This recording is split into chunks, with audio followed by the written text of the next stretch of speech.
चूल्हा माटी की ही वो एकर का भरोसा काया माटी की ही ना एकर का ठिकाना चूल्हा माटी की ही ना चूल्हा माटी की ही गा एकर का भरोसा काया माटी की ही ना एकर का ठिकाना चूल्हा माटी की ही ना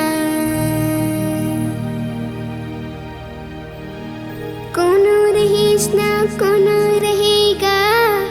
आही सबके पास।